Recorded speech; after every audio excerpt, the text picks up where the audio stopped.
เนี่ยมันเป็นเหลี่ยมแล้วตรงเนี้ยมันเป็นทะลุไปต้นไม้ได้อะ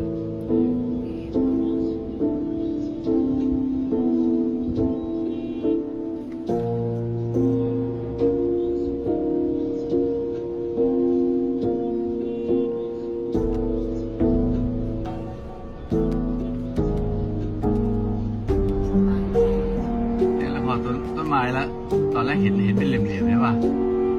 แล้วพอต้นไม้มันทะลุโป่งได้ไงวะ